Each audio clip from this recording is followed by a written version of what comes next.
May tanong ako kay Secretary John B. Cremulya. Nasaan na yung 10,000 pulis, Secretary John B. Cremulya? Meron na palang warrant of arrest itong si Bato de la Rosa. Sabi mo, maghahanda kayo ng 10,000 personnel. Nasaan na? Secretary John B. Cremulya, grabe ang mga pasabog na balita sa araw po na ito, mga tol. Ang dami pong mga pasabog talaga. Nandiyan ang pagkaka-impeach ng House of Representatives kay Sara Duterte sa bilang na 255 na mga kongresista, higit na marami kaysa sa unang pag-impeach sa kanya noong 2025. Kaya hindi po talaga totoo ang sinasabi ng mga Duterte supporters na kumakaunti daw at nag-withdraw ang mga kongresista bagkos nadagdagan pa nga ito. Biruin ninyo, 255 lahat. At diyan ang dahilan kung bakit po sa kabilang dako natanggal sa kanyang pwesto bilang Senate President si Tito Sotto. Pasensya na kayo mga tol, late tayo sa ating update ngayon. Kagagaling ko lamang po sa hospital kanina at ako po'y sumama sa kapatid ko. Sinamahan ko po sa hospital yung kapatid ko, nagpa-check up lamang po siya. Kaya late po tayo ngayon sa update po natin. Pero monitor na monitor ko po ang mga pangyayari kanina. At ako po'y lubos na nalungkot nang malaman ko na may kudita sa Senado. Ang reason ng kudita ay alam naman natin para po protektahan itong si Sara Duterte. Kaya medyo alanganin po ngayon ang impeachment laban kay Sara Duterte pagdating po sa Senado kasi nagkaroon po ng leadership change. Pero katulad po ng binanggit natin kanina, 255 na boto ang pumabor para po sa articles of impeachment. Ngayon, puntuhan natin yung mga mahalagang pangyayari kanina bukod diyan sa impeachment ni Sara Duterte na hanggang sa ngayon nagpapatuloy ang pagpapaliwanag ng mga kongresista sa kanilang naging pagboto kanina. Ang warrant of arrest nito pong si Senator Bato de la Rosa ay kumpirmado na. Ito po yung sinasabi ko sa inyo mga tol nung nakalipas na mga live streaming po natin na ganito yung naging stand ng ating gobyerno sa panahon ng paglabas ng warrant of arrest nitong si Rodrigo Duterte. Talagang pumutok po ang balita sa mainstream media at sa social media na meron pong warrant of arrest si Rodrigo Duterte back in 2025. Pero dinenay po iyan ng ating gobyerno at ng ICC. At ganito din po yung nangyari dito kay Bato de la Rosa. No? Dinenay din po ng ating gobyerno at ng ICC. Pero meron palang warrant of arrest. In fact, kasama nga po si dating Senador Antonio Trillanes ng NBI para ipatupad po ito. Nagtataka lamang ako bakit hindi po ito pumasok sa radar ng ating Secretary of Interior and Local Government, John B. Cremulya. Alam niya kaya na may warrant of arrest na si Bato de la Rosa? Bakit kaya wala ring naging aksyon dito si General Nartates? Kasi alam niyo mga tol, dito natin nami-miss yung pagiging mission-oriented nito pong si General Nicolas Torre III. Kung ito po'y nangyari sa panahon ng panunungkulan ni General Nicolas Torre o kaya sa leadership ni General Marvil, malamang sa malamang hindi po makakatakbo ito pong si Bato de la Rosa Kasi ganito po yung nangyari kanina mga tol, nagtatakbo po ito, no? Nung ini-implement na po sana ng NBI yung warrant of arrest laban po sa kanya. Ito po yung kuha ng CCTV sa premises po ng Senado kung saan makikita nyo po dito ang nagtatatakbong si Bato de la Rosa at tumatakas sa NBI na aaresto po sa kanya. O yan, no? Kitang-kita po ninyo kung paano po nagsipagtakas ang grupo ni Bato de la Rosa sa NBI. Pero alam niyo kung ito po'y napaghandaan ng NBI, more so ng PNP, malamang sa malamang hindi na po ito makakapunta sa plenaryo Nakapunta pa sa plenaryo kasi ang layunin talaga nito ay bumoto para po maalis sa pagka-Senate President si Tito Sotto. At nagtagumpay sila. Pero iniisip ko ngayon dito mga tol, nagkakanda dapa pa si De La Rosa, takot na takot.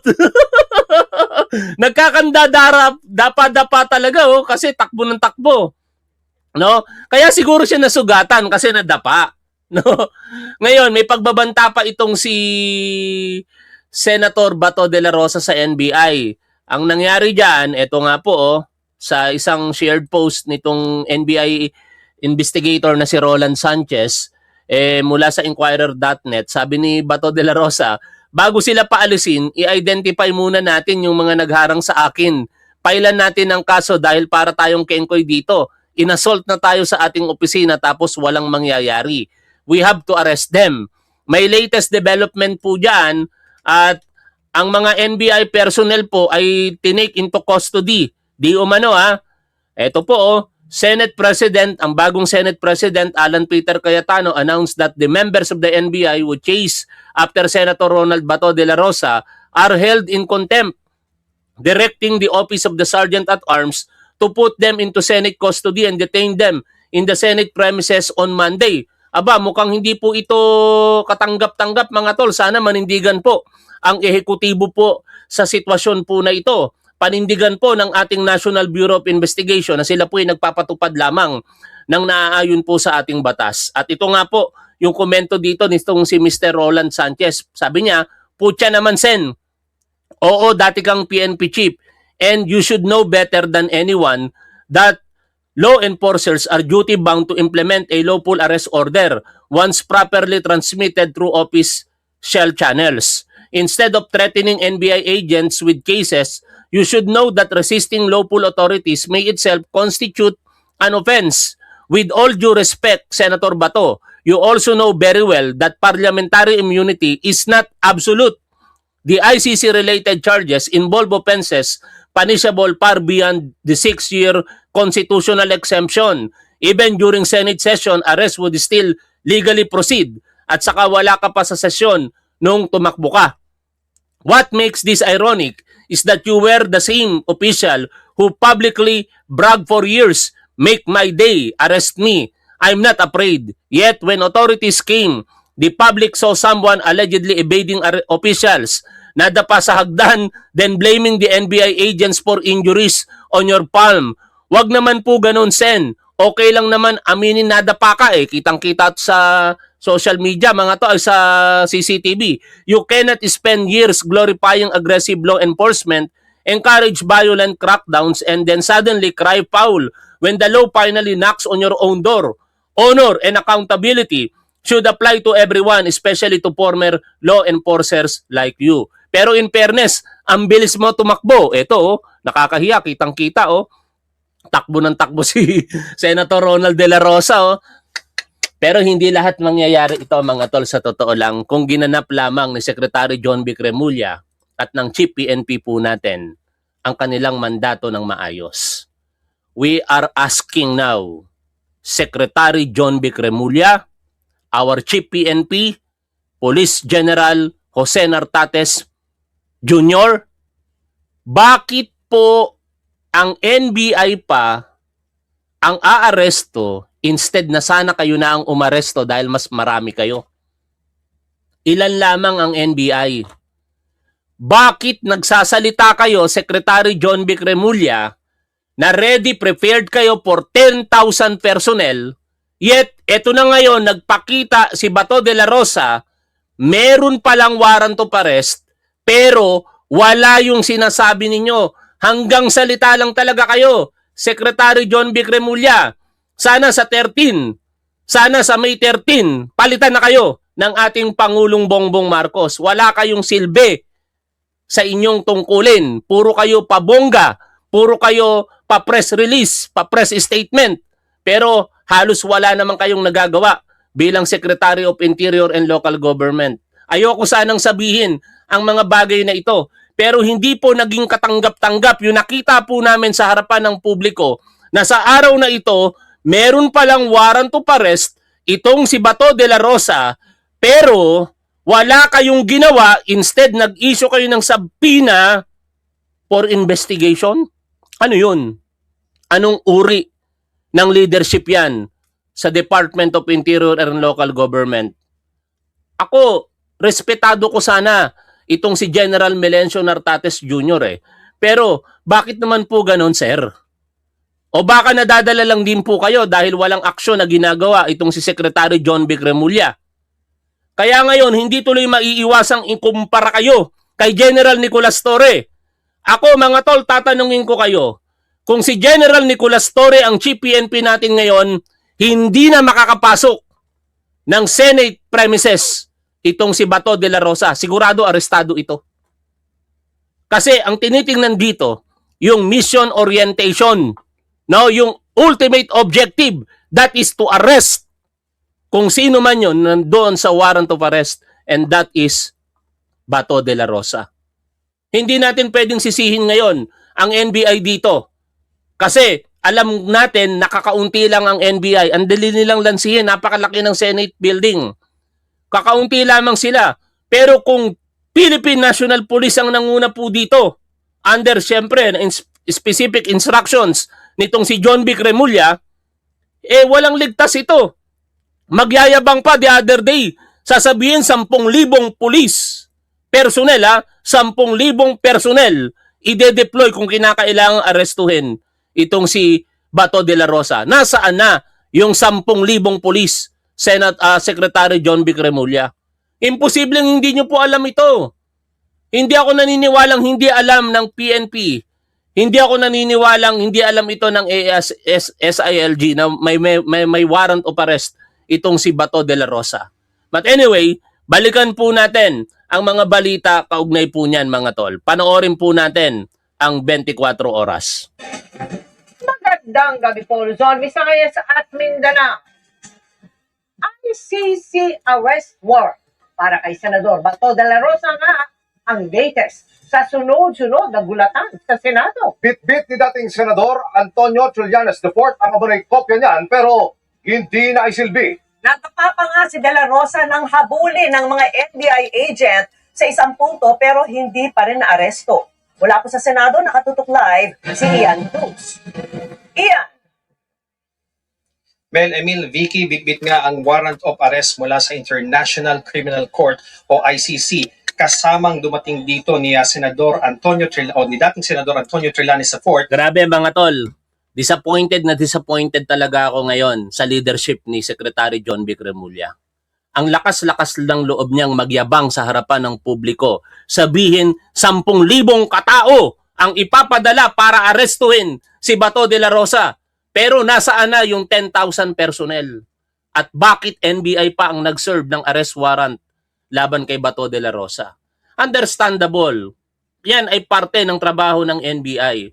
Pero with this magnitude, no, ang supporter ng mga Duterte, including Bato de la Rosa, ay hindi maikakailang marami. Kaya dapat iniisip kagad ng ating otoridad paano ito mai-implement effectively. Ang pagiging epektibo dito, unang-una, ay pagpapalabas ng maraming personnel, paggamit ng maraming personnel para masigurado ang implementation ng warrant of arrest. Pero, ang tanong namin, Secretary John B. Cremulya, bakit hindi nyo ginawa? Bakit NBI pa? Mas marami ang PNP. Gasinong mag-delegate ng mga police personnel, no, mula from other regions o NCR, Calabarzon, Police Regional Office 3, magkakatabi yan. O, kumuha kayo ng tigda 2 pulis na lamang, 2,000 pulis. 2,000 sa Calabarzon, 2,000 sa Pro3, gawin yung 6,000 dito sa NCR. Kompleto Ricados, 10,000 pulis. Papalibutan na yung Senate of the Philippines. Oh. Pero bakit hindi nyo nagawa? Dahil palpa kayo, Secretary John B. Cremulya? O baka merong kayong kinakampihan dito? Ako nga, nagdududa ako doon sa subpoena eh. Baka yung subpoena na yun, babala pa kay Senator Bato de la Rosa eh. No? O kaya, legally speaking, para magkaroon ng kadahilanan na, ay, nag-take action na ang Philippine government, iniimbestigahan na ang extrajudicial killings di umano na ibinibintang kay Bato de la Rosa. Kaya, meron na tayong reason para hindi ipadala sa Hague, Netherlands si Bato de la Rosa kasi meron ng ongoing investigation dito sa Pilipinas. Ganun po ba yon, Secretary John B. Cremulya? Ano? Tuloy po natin ang pakikinig po dito. ang mga ahente ng National Bureau of Investigation para nga arestuhin dito sa Senado si Senador Ronald Bato de la Rosa. Yan, si Trillanes. Sa lockdown ng Senado, ipinakita sa media ni dating Senador Antonio. Si Trillanes, tinutupad niya lamang yung hamon sa kanya nitong si Bato de la Rosa. Kasi noon, sinabi ni Bato de la Rosa sabi nga po dito sa balita, di ba sabi niya, make my day, nandito ako ngayon. O, ito ang sagot ni dating Senador Antonio Trillanes Deport kung bakit siya nasa Senado ngayong araw. May 11, habang hawak-hawak ang isang International Criminal Court warrant of arrest. Sa ngayon, present sa sesyon ng Senado si Bato de la Rosa o kanina yan. Inihalal din si Senator de la Rosa bilang chairperson ng Committee on Public Order. O, tapos, anong nangyari? Wala. Kasi palpak ang SILG natin. Hindi natin masisisi siguro ang PNP dahil nasunod lamang kay SILG John B. Cremulye. No? Ayokong sisihin si General Nartates dito, mga tol. Wala akong ibang tinatanong dito kung hindi si Secretary John B. Cremulya. Kasi pag sinabi ni Secretary John B. Cremulya, may warrant of arrest para kay Bato de la Rosa. Oh, Melencio Nartates, General Nartates, bumuo ka ng 10,000 personnel. Yan na ang naipangako ko sa harapan ng publiko. Siguraduhin mo, by tomorrow, meron kang 10,000 personnel. Napakadali lang nun. Para sa isang chief PNP, tatawagan lang yan ang regional director ng NCR, ng Pro3 at ng Calabarzon. Kung kinakailangan, pwede pang magpadala ang ibang police regional office. Pero bakit hindi nagawa ni General Nartates? Kasi malamang iniipit ang instructions mula dito kay Secretary John B. Cremulya. Wala na tayong magagawa. Ganun talaga ang nangyari. Ang nakalulungkot lamang, kung yan po sana in-anticipate kaagad nitong PNP sa pangunguna ngayon, itong si Secretary John B. Cremulya, ang hilig magpa-presscon, no? Imbis na presscon lang ng PNP, laging nakikisali. Presscon ng PNP, laging nandoon, papogi. Mga hindi naman dapat sabihin, sinasabi. Ang daming mga pagkukulang. Pero ito yung mga pagkukulang na hindi makikalimutan ng bawat Pilipino ngayon na naghahanap ng pananagutan, partikular dito kay Bato de la Rosa sa mga bintang sa kanya for crimes against humanity.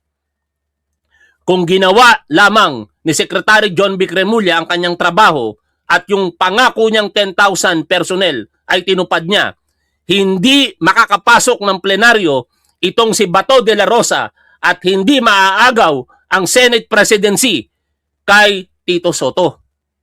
Ha?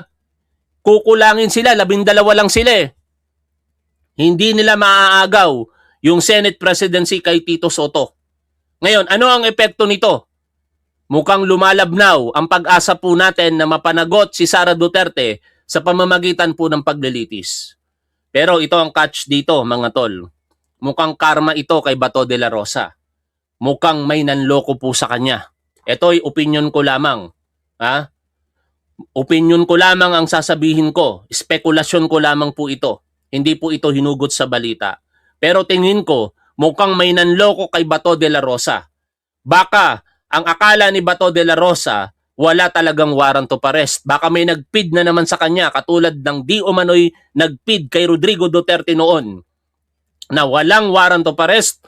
Hindi totoo ang warrant of arrest kaya bumalik ka ng Pilipinas, walang aaresto sa iyo. Dito naman kay Bato de la Rosa, baka may ganong sitwasyon.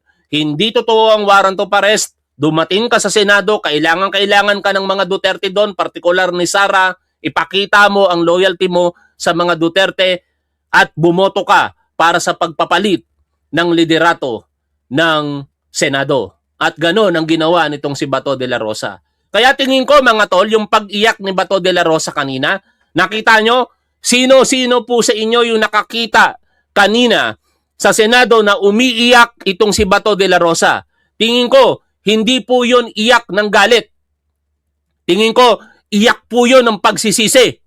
Nagsisisi si Bato de la Rosa na nagpakita siya sa araw na ito dahil ngayon hindi na maiiwasan ang pag-aresto sa kanya. Maliban na lamang kung makakakuha sila ng mga legal na remedyo sa Korte Suprema o kakanlungin ng Senado sa leadership ni Alan Peter Cayetano, which is now ganun ang ginagawa nila.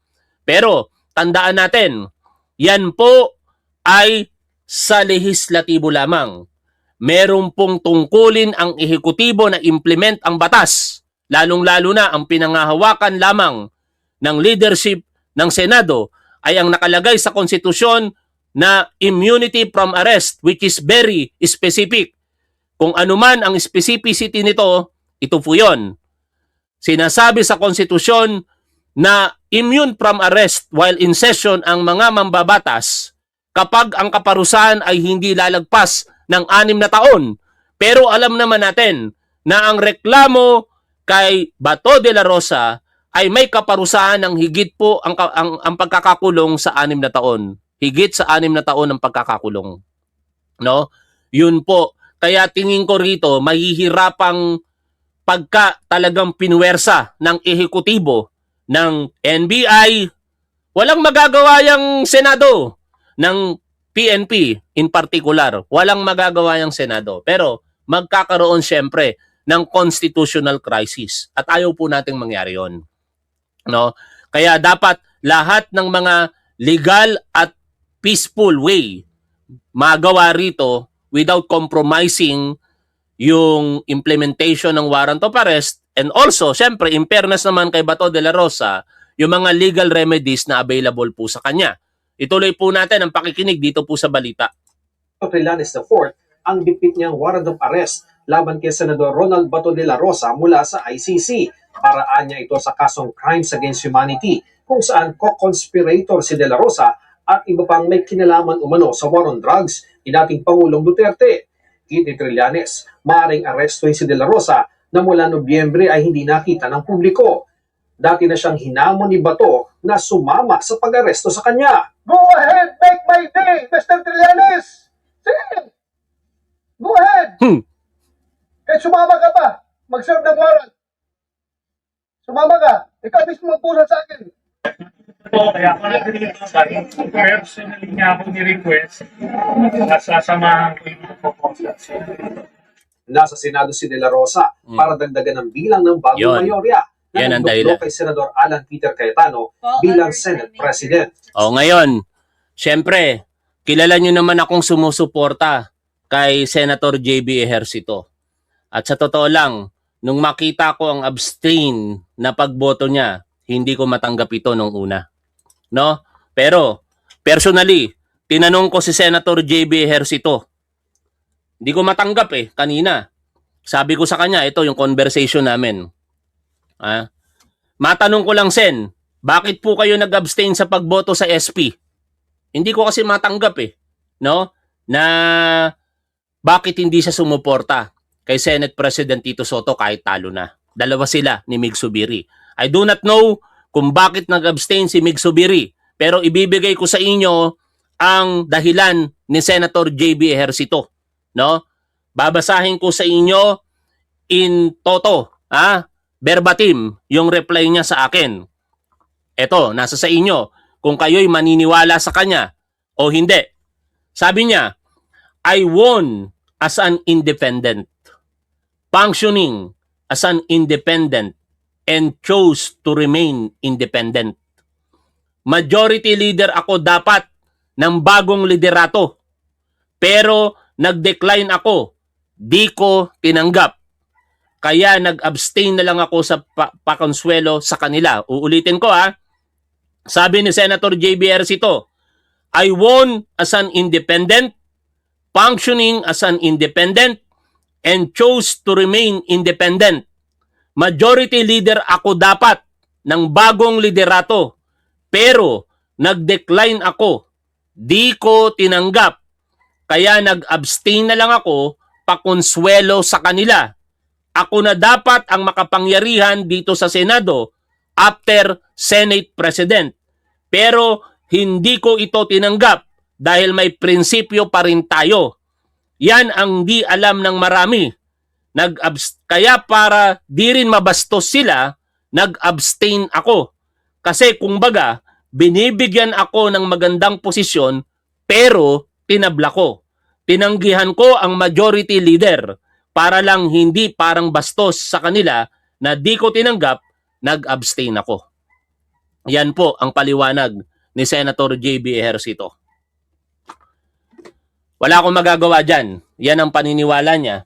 Pero, hindi ko pa rin naman kalilimutan ang mga nagawa ni Senator JB Ejercito. But so much for that. Wag ko nang pahabain pa yan tungkol sa posisyon na yan ni Senator JB. Binanggit ko lamang kasi makikita nyo po rito ang mga senador na still na natili sa side ni Senate President Tito Soto. Bam Aquino voted still for Soto. Kaplastika ni Cayetano, bumoto siya para kay Tito Soto, no? At kaplastikan din ni Tito Soto, bumoto siya para kay Cayetano. Kaplastikan yan eh. Plastikan niya mga ganyan mga tol eh. Sa totoo lang. Win Gatchalian para kay Tito Soto. Risa Ontiveros para kay Tito Soto. Ping Lacson para kay Tito Soto. Buti pa si Lito Lapid kahit tatahi-tahimik lang nanindigan para kay Tito Soto. Kiko Pangilinan para kay Tito Soto. Ang magkatapatid na Erwin at Rapi Tulfo para kay Tito Soto. Sino ang mga naghudas kay Tito Soto? Wag na natin banggitin yung siyam sapagkat alam naman natin kung sino-sino yung siyam na yan. Pero ang mga naghudas kay Tito Soto, ang kapatid ni Alan Peter Cayetano na si Pia Cayetano, si Loren Legarda, sabi ko sa inyo, hindi ako magkakamali eh. No? Sinabi ko sa inyo, ang anak niya DDS, kakampiyan sa DDS. Mahal na mahal ni Loren Legarda si Leandro Lebiste eh. O yan ang nangyari. Si Loren Legarda. Ang magkapatid na Mark at Camille Villar. O, pero, with the development sa mga nangyayari ngayon sa Senado, partikular ang pagkakalabas, kumpirma ng warrant of arrest laban kay Bato de la Rosa, mukhang delikadingding ito pong leadership ni Alan Peter Cayetano. Tandaan natin, 12 plus De La Rosa, kaya naging 13. Kung si De La Rosa ay maaaresto at madadala sa Hague, Netherlands, magiging 12 na lamang yan. Tandaan din natin na merong mga nakaambang kaso kina Chis Escudero, kay Jinggoy Estrada, at saka kay Joel Villanueva. Pag yan nilabasan pag yan ay inaisampa sa Sandigan Bayan at labasan ng warrant of arrest, no bail recommended ang lalabas dyan. Mawawala sila physically present sa plenaryo. Kaya mababawasan ang bilang ng majority ngayon. Ngayon, kinakatok natin itong si Ombudsman Boying Remulla. Ombudsman Boying Remulla, sana naman po wag po kayong tumulad sa kapatid ninyo na si Secretary John Vic Remulla. Wag puro salita. Pero napatunayan naman ninyo ngayon na yung warrant of arrest na sinasabi ninyo ay totoo. No? Hindi kayo puro salita lamang. Nagsabi kayo ng totoo noong October. Unfortunately, napaaga yung paglalahad ninyo sa harapan ng publiko, nakapagtago tuloy itong si Bato de la Rosa. Pero wala na tayong magagawa dyan. Ika nga, that is water under the bridge na. Kaya ang gawin po ninyo, Ombudsman Boying Remulla, kami po ay nakikiusap sa inyo, aksyonan nyo na po ng mabilis ito pong mga magnanakaw di umano ng mga senador at mga kongresista. Hindi lamang mga senador, kasama ang mga kongresista na mga magnanakaw di umano, pagsasampahan nyo na po ng kaso. No? Kami po'y talagang nasasabik na makita ang mga tao na ito na harapin yung mga akusasyon laban sa kanila sa korte. Hindi po sa social media, hindi kung saan, kung hindi sa korte. Ombudsman Boying Remulla, sana makarating po ang tinig ng mga Pilipino sa inyo ngayon. No? Naghahanap po kami ng pananagutan. Idamay nyo na rin po itong Vice Presidente. Kung kinakailangang sampahan siya ng kaso, imbestigahan nyo, tingnan nyo kung may probable cause. Sampahan nyo din po ng kasong kriminal sa Sandigan Bayan. Balik tayo dito po sa balita mga tol. Sa plenaryo, kinwestiyon ng mga bagong majority senators ang ginawa ng mga taga-NBI kay De La Rosa. How can we allow other people to wrestle or even not to let him or preventing him to enter this August chamber. Ano ang ginagawa ng Sergeant at Arms?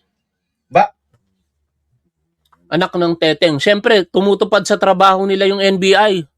Ha? Nakakadismaya talaga ngayon. No? Itong nagsasalita, may akusasyon ng pagnanakaw sa pondo ng bayan.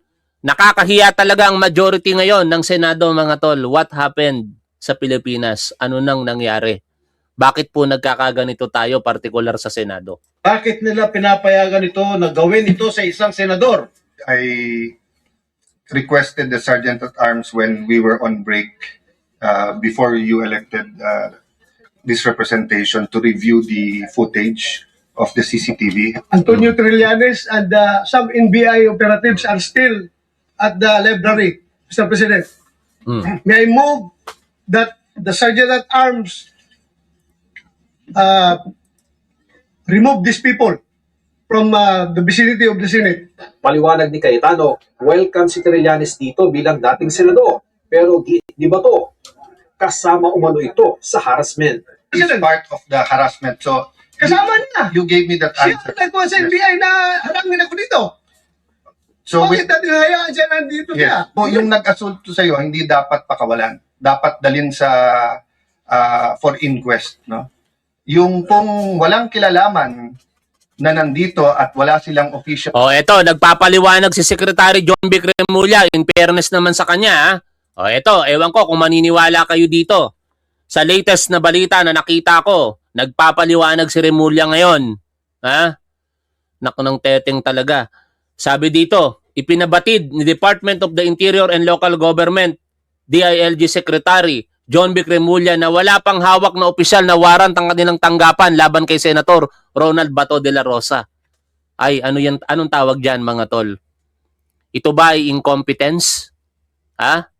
Biruin mo, SILG Secretary ka? Nasa direct supervision mo ang PNP? Tapos, yung simpleng bagay para sa isang law enforcement functions, nagsasablay kayo?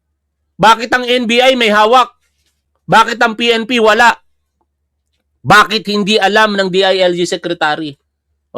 Please ask him, sabi ni tong si John Vic. Kay dating Senador Antonio Trillanes, if the warrant has been legally served, as far as I know, he is not part of the Philippine Center on Transnational Crime. Ganito pa ang naging katwiran ngayon nitong si John Vic Remulla. Kaya nagtataka tayo, mga tol, bakit ganito? Bakit hindi alam ng PNP? Bakit hindi alam ng SILG na may warrant of arrest itong si Bato de la Rosa? Samantala ang NBI nandoon, i-implement na ang warrant of arrest. business dito. May motion ang Senator Bato na paalisin sila sa Senate. Ipinag-utos ng bagong Senate President sa Office of the Sergeant at Arms ng Senado na imbestigahan ang insidente. Nag-lockdown din sa Senado dahil may motion na kilalanin kung sino mano ang sangkot sa nangyari kay Senador Bato para maipagharap ng reklamo. Tinanong natin si Senador De La Rosa ukol sa ipinakitang warrant para si Trillanes. Sabi niya, mamaya na lang. Ipinakita sa plenaryo ang kuha ng CCTV. Hinahabol siya. Ngayon, pakinggan natin yung full interview kay dating Senador Antonio Trillanes. No? Ano kaya magkaroon ng himala? Papayag kayo, mga tol? Magkaroon lang ng himala, ano? Kasi di ako naniniwalang magiging Secretary of Interior and Local Government itong si Trillanes. Pero, what if papayag kayo na maging SILG si Antonio Trillanes sa May 13? Kasi bukas magtatapos ang 1-year ban para sa mga natalong mga kandidato sa halalan noong 2025. At malamang, kung gugustuhin ng ating Pangulong Bongbong Marcos, itong si Secretary John B. Remulla, pwede na pong palitan ito. Pakinggan natin si dating Senador Antonio Trillanes dito. So, ito yung warrant, di ba? Nakita nyo kanina. So, itong warrant na to was officially transmitted kanina. No? So, nag-appear siya. So, dun sa sa PCTC. Okay. So yun yung Interpol representative. So may Interpol din dito, sir? So, yeah. So ngayon, ako personally, nandito ako kasi hinamon niya ako eh. Diba? Hinamon niya ako. Kaya sinamahan ko yung nag-aresto. Diba? O ngayon, we will make sure na ito ay ma-enforce. Kasi yung Senate, nung ako, inisyuhan ako ng warrant, binasahan ako ng Miranda rights doon sa lounge. Alam niyo yan, publicly reported yan. Kaya yung mga presidents na sinasabi nila, yun nangyari sa akin yun. Pag kami valid na warrant, di ba ngayon, meron tayong batas. Republic Act 9851, sinasabi doon na kapag merong akusado na iniimbestigahan ng International Tribunal, ay yun ay isosurrender ng Philippine authorities. So ito yun. Okay. Ngayon, nananawagan tayo kay Senate President Alan Cayetano, gawin niya yung tama. Huwag siya magkadal ng fugitive. Right yan. Ganun lang kasimple yun. Tsaka, mayabang si Bato di ba? Papahuli daw siya. Huwag dito na ngayon yung huli sa kanya. Pero sir, bawal po mag-arrest siya ng Senado. When session? Tapos sabi ko lang kanina, ang presidents, may session yon, nag-serve ng warrant sa akin yung PNP, doon mismo. Sumama ako. Yun ang presidents. Dinapat ba kayo nun? Yes, maybe O, di ba? Kung ginawa nila kay dating Senador Antonio Trillanes sa panahon ni Rodrigo Duterte dahil naman naaayon sa batas, bakit hindi kayang gawin ngayon? No? Ang magkaiba kasi ang sitwasyon. Ang leadership noon, kalaban ni Trillanes. Ang leadership ngayon, kakampi ni Bato de la Rosa. Marahil kung ang nakaupong Senate President pa rin ay si Tito Soto, we do not know what happened, pero baka ma-implement yung warrant of arrest. O hanggang dito na lamang muna mga tol, tanungin po natin, mag-ingay tayo. Bakit hindi nyo alam, Secretary John Vic Remulla, na merong warrant of arrest mula sa ICC? Bakit ang NBI alam? Bakit kayo walang copy? Ano yon? Sign of incompetence? Alam nyo ba talaga o nagmamaang-maangan lang kayo?